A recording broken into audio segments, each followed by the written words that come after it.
नमस्कार मित्रमैत्रिणींनो, जर तुम्हाला आपल्या चॅनलवरच्या कथा आवडत असतील तर लाईक करत जात जा आणि चॅनलला सबस्क्राईब करून बाजूची घंटी दाबा आणि ऑलवर सेट करा. म्हणजे जेव्हा जेव्हा मी नवीन व्हिडिओ किंवा कोणतीही नवीन पोस्ट अपलोड करेन तेव्हा ती सगळ्यात आधी तुमच्यापर्यंत पोहोचेल. धन्यवाद. तर वळूया आपल्या कथेच्या पुढच्या भागाकडे. वेगळ्या मुद्द्यावर राकेशने प्रश्नार्थक विचारलं.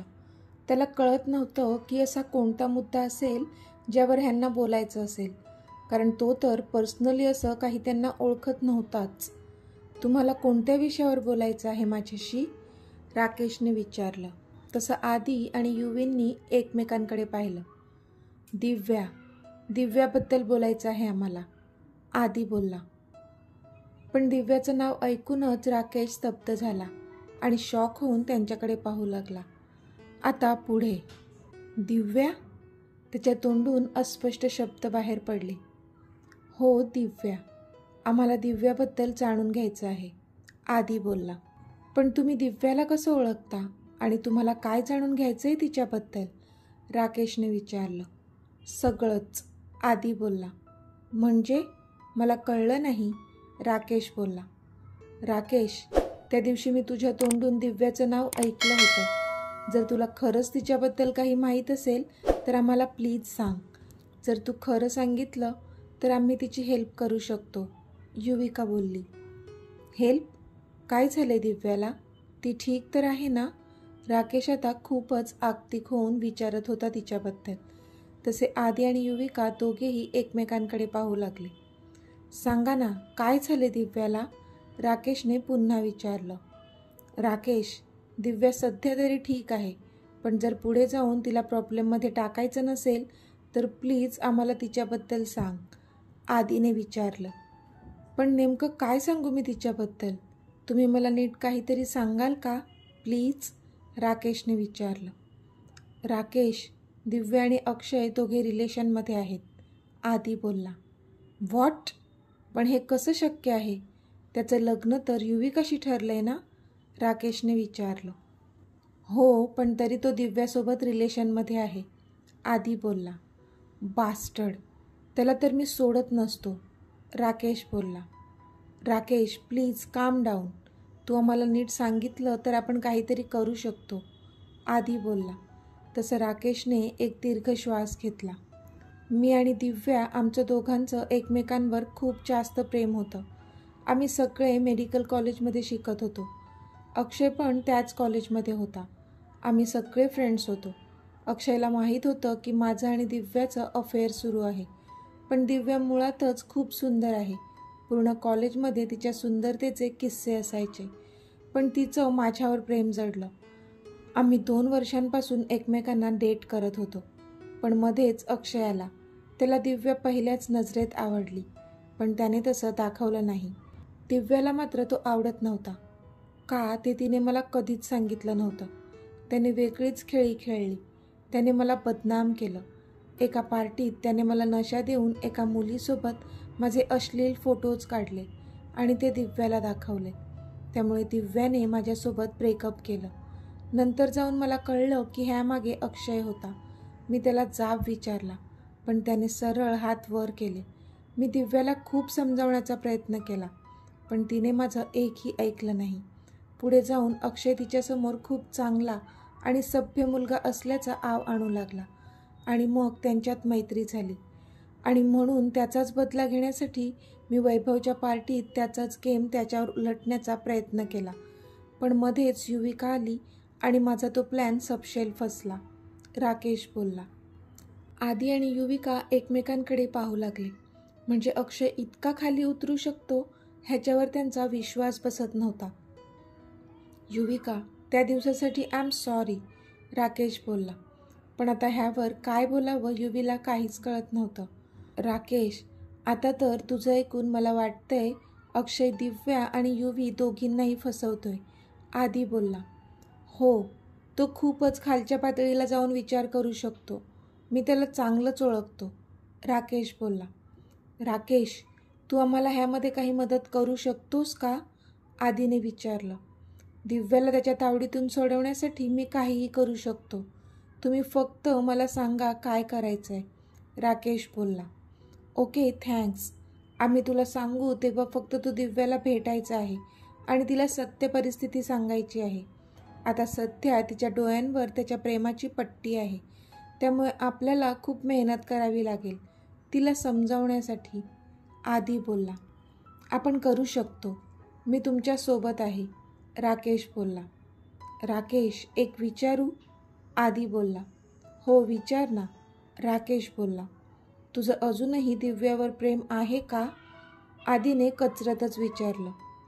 तसं राकेश एकटक शून्यात बघू लागला. It's okay, I am sorry, आदी बोलला आणि तिथून जाऊ लागला. आदित्य, राकेशचा आवाज आला तसा तो जागीच थांबला. माझं पहिलं प्रेम आहे दिव्या, तिला विसरणं शक्य नाही आहे मला. माझं अजूनही तिच्यावर तितकंच प्रेम आहे, राकेश डोळ्यात पाणी आणून बोलला. आदी आणि युवी एकमेकांकडे पाहू लागले. आदीने राकेशच्या पाठीवर हात ठेवला आणि स्माईल केली. आपण नक्कीच दिव्याला ह्यामधून बाहेर काढू, आदित्य बोलला. आदित्य, अक्षय तर तुझा भाऊ आहे, मग तरीही तू त्याच्या विरोधात जाऊन दिव्याला मदत करतोयस का, राकेशने विचारलं. तशी आदीच्या चेहऱ्यावर एक स्माईल आली. त्याने एकदा युविकाकडे पाहिलं. राकेश, जसं तुझं दिव्या पहिलं प्रेम आहे तसंच युविका माझं पहिलं प्रेम आहे आणि तिला कोणत्याही प्रकारचा त्रास झालेला मला चालणार नाही, आदी युविकाकडे पाहून बोलला. तसं राकेश त्या दोघांकडे पाहतच राहिला. पण हे कसं काय झालं, युविका तर अक्षयची फियन्सी आहे ना, राकेशने आश्चर्याने विचारलं. तसा आदी हसला. खूप मोठी स्टोरी आहे, नंतर कधीतरी सांगेन, नक्की. Anyways thanks. चल आम्हाला निघायला हवं, भेटू लवकरच, बाय, आदी बोलला आणि मग ते दोघेही तिथून डायरेक्ट ऑफिसमध्ये निघून गेले.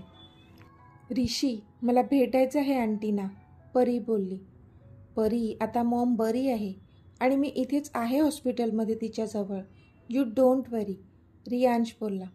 त्याला खरं तर तिला इथे येऊ द्यायचंच नव्हतं, म्हणून तो तिला टाळत होता. नाही, पण तरीही मला यायचं आहे आणि मी येते, तुम्हाला लोकेशन पाठव, बाय, परी हट्टाने बोलली. अगं परी, पण रियांश बोलत होता, पण परीने फोन कट केला. तसा रियांशने डोक्याला हात मारला आणि तिला नाईलाजाने लोकेशन सेंड केलं.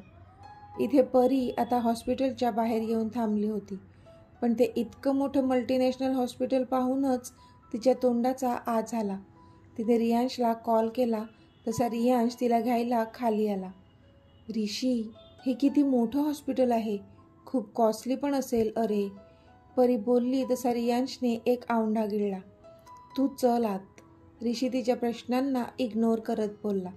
तशी ती आत गेली, पण तिथल्या सोयीसुविधा बघूनच ती चाट झाली होती. म्हणजे हॉस्पिटल खूप मोठं आणि प्रेशियस होतं आणि ते ऋषीला कसं परवडणार ह्याचं तिला टेन्शन आलं होतं. ऋषी, तू मला आधी सांग, तू मॉमना एवढ्या मोठ्या हॉस्पिटलमध्ये काय ॲडमिट केलं आहे? अरे ह्या हॉस्पिटलचा खर्च खूप जास्त होईल, तिने काळजीने विचारलं. तसा तो गडबडला. ॲक्च्युली ह्या हॉस्पिटलचे ट्रस्टी रियांश सर आहेत, तेच सगळा खर्च उचलणार आहेत, रियांश कसाबसा बोलला. खरंच, तिने आश्चर्याने विचारलं. तशी त्याने खालीवर अशी मान हलवून तिला होकार दिला. अरे यार, हे रियांश सर तर खूपच ग्रेट आहेत, मला त्यांना भेटायची खूप जास्त इच्छा आहे आता, ती एक्सायटेड होत बोलली. तसा त्याने मनातच डोक्याला हात मारला. डार्लिंग, मीच रियांश आहे, मला रोजच भेटतेस तू, तो मनातच बोलला. आधी आपण मॉमला भेटूया का, त्यासाठीच तू आली आहेस ना इथे, रियांश सरांना पुन्हा कधीतरी भेट, ओके, तो कशीनुशी स्माईल करत बोलला. तशी ती ओके बोलली. तसा तो तिला एका प्रायव्हेट रूममध्ये घेऊन आला. ती रूम पण खूपच प्रशस्त होती. मॉम, ही परी, म्हणजे परिणिती, रियांशने परीची ओळख करून दिली. नमस्ते आंटी, परी हात जोडून अदबीने बोलली. ये बाळा, इकडे ये माझ्याजवळ, मॉम बोलल्या. तशी परीने एकदा रियांशकडे पाहिलं आणि मग ती मॉमच्या बाजूला जाऊन उभी राहिली. इथे माझ्या समोर बैस, मॉम बोलल्या. तशी ती त्यांच्या समोर बेडवर बसली. आता कशी आहे तुमची तब्येत? परीने विचारलं. आता तू आली आहेस ना, मग बघ मला खूप बरं वाटू लागले. मॉम बोलल्या तशी परी हसली. मग तर मी इथेच थांबते, म्हणजे तुम्ही लवकर बऱ्या व्हाल आणि घरी जायला मोकळ्या. परी बोलली त्यावर मॉम फक्त हसल्या. रियांश मात्र त्या दोघींकडे पाहत होता. अगदी नक्षत्राप्रमाणे सुंदर आहेस. माझ्या ह्या वेड्याला बरी तू भेटलीस. मॉम बोलल्या तशी ती हसून रियांशकडे पाहू लागली. मॉम? रियांश थोडा रागात पण हसून दटावून बोलला. मग काय तर, मला आवडलीस तू परी, माझ्या ऋषीसाठी. मॉम बोलल्या तशी परी लाजली. आता लवकरात लवकर लग्न करून ये आपल्या घरी. ते काय आहे ना, माझ्या ह्या लाडोबाला आता जास्त विरह सहन होत नाहीये. मॉम हसून बोलल्या. तशी परी अजूनच लाजली. मॉम? रियांश जोरातच बोलला, पण खूपच ब्लश करत होता तो.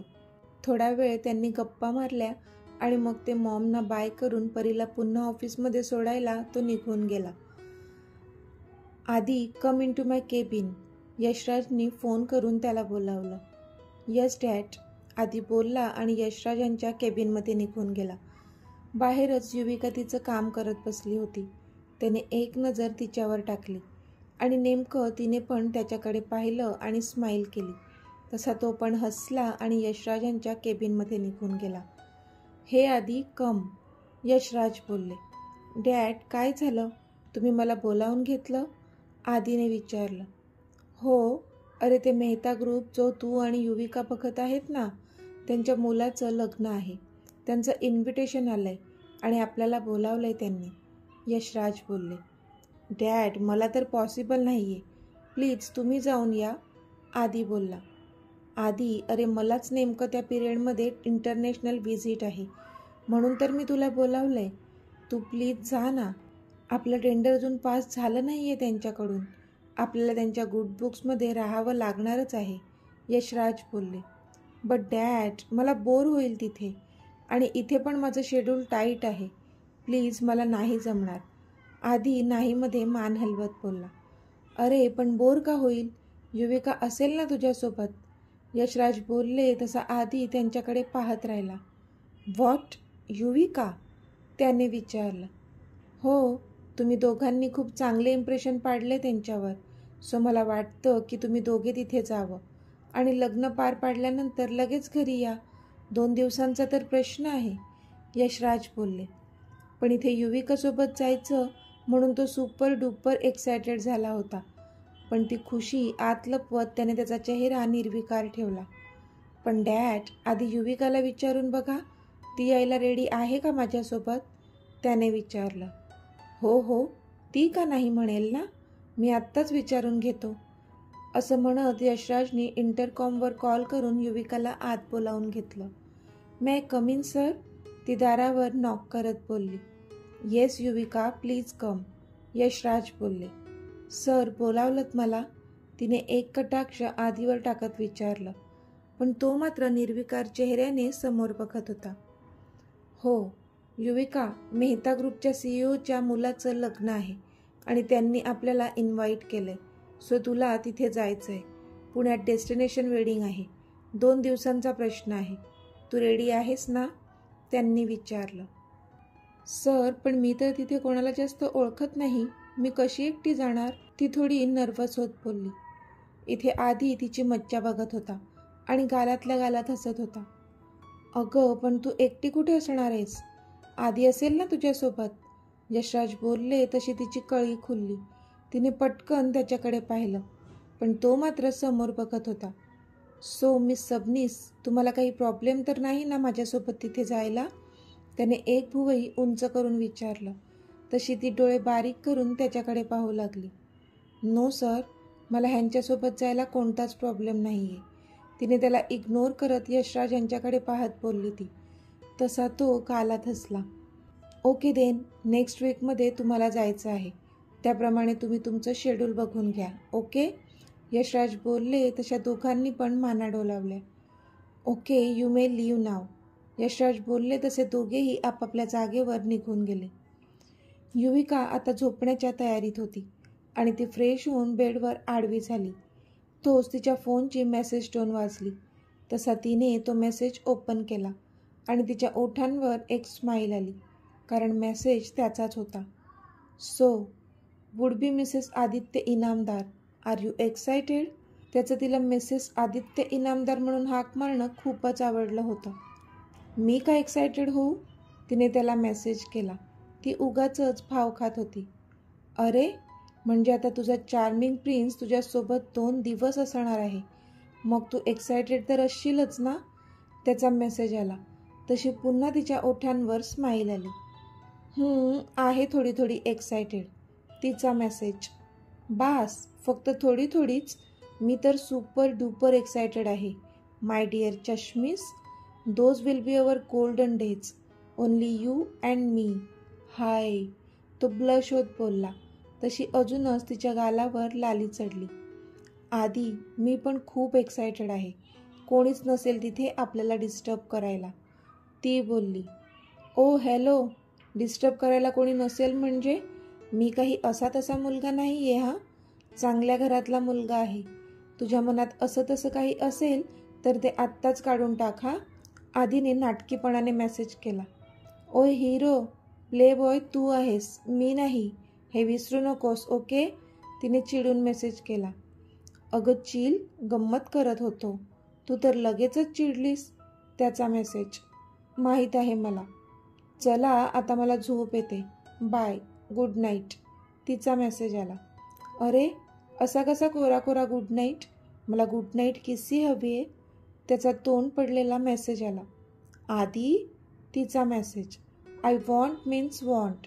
त्याचा पुन्हा मेसेज आला. ओके, हे घे खूप सारे किसेस अँड लव्ज. तिचा मेसेज आला तसा तो खूप खुश झाला. आत्ता मला चांगली झोप लागेल. Good night dear, love you. त्याने पण मेसेज केला आणि फोन बाजूला ठेवून तो झोपू लागला. तर मित्रमैत्रिणींनो, आजचा भाग तुम्हाला कसा वाटला ते मला कमेंटमध्ये सांगा. आणि जर आवडला असेल तर व्हिडिओला लाईक करा, शेअर करा आणि चॅनलला सबस्क्राईब करून बाजूची घंटी नक्की दाबा. चला तर भेटूया आपल्या पुढच्या भागात. तोपर्यंत धन्यवाद.